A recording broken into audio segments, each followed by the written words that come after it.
আসসালামু আলাইকুম। আশা করি সকলেই ভালো আছেন। বারৈগাতি বাইতুল আমান জামে মসজিদের উপলক্ষে মহিলাদের জন্য নামাজের সুব্যবস্থা করা হইয়াছে এবং পুরুষদের জন্য আজানের পরপরই তালিমের সুব্যবস্থা করা হয়েছে। সূরা মস্ক মহিলা এবং পুরুষদের জন্য উভয়ের জন্যই দুইটি ব্যবস্থা করা হইয়াছে। আমাদের মসজিদ হলো ৬ নং বাসন্ডা ইউনিয়ন ৯ নং ওয়ার্ড বারৈগাতি বাইতুল আমান জামে মসজিদ। বারৈগাতি প্রাথমিক বিদ্যালয়ের পাশ থেকেই বারৈগাতি বাইতুল আমান জামে মসজিদ, ঐতিহ্যবাহী বাইতুল আমান জামে মসজিদে নামাজের সুব্যবস্থা করা হয়েছে। আপনারা জানেন গত বছরই মহিলাদের জন্য নামাজের ব্যবস্থা করা হয়েছিল এবং তারা অনেকেই নামাজ পড়তে চলে আসছেন।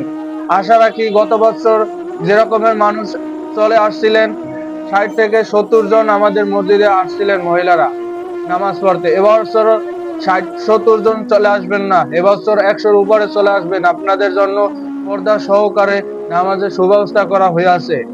আপনাদের কিছু আনতে হবে না, জায়নামাজ আনতে হবে না, মাটিতে কিছু আসার জন্য কিছু আনতে হবে না, কারণ আমাদের মসজিদের সামনেই আমাদের কার্পেট থাকবে, পর্দা সহকারে সাউন্ড বক্স থাকবে, সবকিছুই থাকবে। এভরিথিং নামাজের জন্য যা যা প্রয়োজন সবকিছুই আমাদের মসজিদ থেকে আপনাদের ব্যবস্থা করে দেওয়া হয়েছে। আপনারা চলে আসবেন। অনেকেই হয়তোবা ভাববেন তারাবির নামাজ কি জামাতের সহকারে আদায় করা জায়েজ আছে? তাদের ক্ষেত্রে আমি দুইটা রেফারেন্স উল্লেখ করলাম। ১ নম্বরে হাদিস নাম্বার ৮৬৫ সহিহ বুখারী, ২ নম্বরে সহিহ মুসলিম ৪৪২ নাম্বার হাদিস। আপনারা এই দুইটি খুঁজে নেবেন এখানে বলা আছে কি।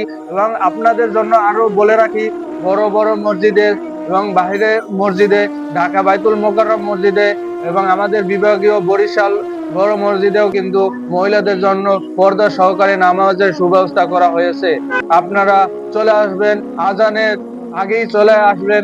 আজানের পরপরই সূরা মস্কর ব্যবস্থা করা হয়েছে এবং নামাজের পর আপনাদের জন্য হাদিস থেকে কিছু উল্লেখ করা হবে। তাই আপনারা দেরি না করে আমাদের বারৈগাতি বাইতুল আমান জামে মসজিদে চলে আসুন। মসজিদ হলো ৬ নং বাসন্ডা ইউনিয়ন ৯ নং ওয়ার্ড বারৈগাতি প্রাথমিক বিদ্যালয়ের পাশ থেকে বারৈগাতি বাইতুল আমান জামে মসজিদ। আর একটা কথা মনে রাখবেন, মহিলারা একা না আসে, ২ জন ৫ জন ৩ জন ৪ জন একসাথে চলে আসবেন। একা না আসাই বেটার। রাস্তাঘাট এক এক সময় এক এক রকমের পরিস্থিতিতে থাকে। আপনারা একা কেউ আসবেন না, আসলে ২ জন ৩ জন চলে আসবেন বা একজন পুরুষ সাথে নিয়ে আসবেন। একটা কথা না বললেই নয়, আসছে রমজান, আপনি রোজা রাখুন, আপনার পরিবার পরিজনকে রোজা রাখার উৎসাহ করুন এবং রোজা রাখার আগে